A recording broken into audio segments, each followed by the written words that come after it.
Halo, selamat malam. Selamat datang di podcast aku. Aku Kisha. Jadi aku ingin mengajak kalian membahas tentang toxic positivity. Nah, di sini kita akan membahas tentang bahaya berpikir positif. Pasti kalian bingung, kok berpikir positif masih ada dampaknya sih? Kok berpikir positif juga gak boleh sih? Bukannya berpikir positif itu harus. Jadi teman-teman, pernah gak sih kalian itu merespon ke lawan bicara kalian ketika mereka itu memiliki masalah, kemudian mereka itu berbicara atau bercerita kepada kalian? Nah, kira-kira respon apa sih yang bakal kalian berikan kepada lawan bicara kalian? Mungkinkah kalian akan berbicara, semangatlah, jangan gampang menyerah, atau ya elah, bersyukur masih banyak di luar sana yang punya masalah lebih berat dari kalian? Apakah kamu seperti itu? Atau sebaliknya? Nah, bagi kamu yang mempunyai masalah, apakah jawaban tersebut malah justru membuatmu kecewa atau membuat kamu semakin semangat? Ya, benar banget.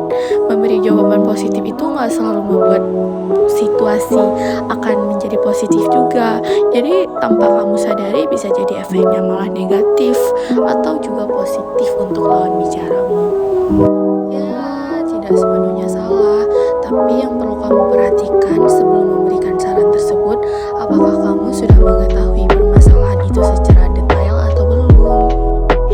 Kebanyakan dari kita itu memberikan saran-saran yang positif tanpa kita itu mengetahui akar permasalahan yang sebenarnya. Jangan sampai begitu ya teman-teman. Jadi jika kamu orang yang seperti itu, maka kamu masuk ke dalam kategori toxic positivity.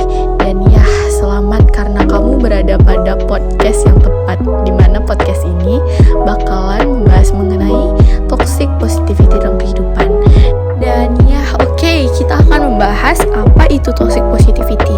Jadi toxic positivity itu sederhananya adalah kebiasaan yang membuat kamu itu selalu melihat suatu kondisi itu hanya dari sisi positifnya saja. Apapun keadaannya, kalian hanya melihat sesuatu itu dari positifnya saja. Nah, selanjutnya kita bakal bahas yang paling seru, yaitu dampak dari toxic positivity ini. Nah, jadi apa aja sih dampak yang ditimbulkan? Jadi yang pertama itu kita bakalan membohongin diri kita sendiri.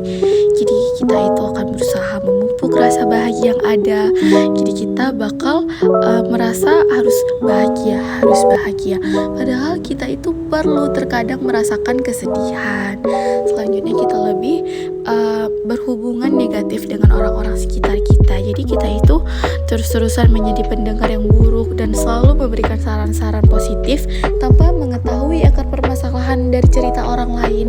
Selanjutnya kita lebih mengisolasikan diri kita. Nah, kenapa aku bilang mengisolasikan? Karena dengan kita bersikap denial pada rasa negatif kita itu, kita secara tidak alami dan secara tidak sadar kita akan kehilangan koneksi dan kontrol terhadap diri kita sendiri.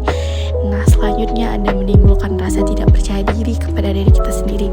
Karena kita selalu mendengarkan perkataan orang, kita kadang kalah dengan perkataan kita sendiri.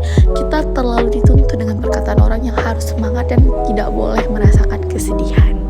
Tapi gak apa-apa, kalian gak perlu khawatir karena kita punya cara untuk menghilangkan rasa atau sifat toksik ini. Jadi yang pertama, kita harus lebih mengenali diri kita sendiri karena kita lebih tahu apa yang lebih dibutuhkan diri kita. Jadi kita gak harus terus-terusan percaya kepada orang lain.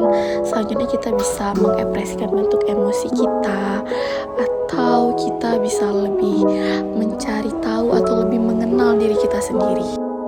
Dan sudah selesai pembahasan kita hari ini. Dan aku mau ingatin lagi kepada kalian semua, ingat teman-teman, janganlah terus-terusan kita kalah dengan pikiran kita sendiri, dan jangan terus-terusan kita mendengar perkataan orang lain.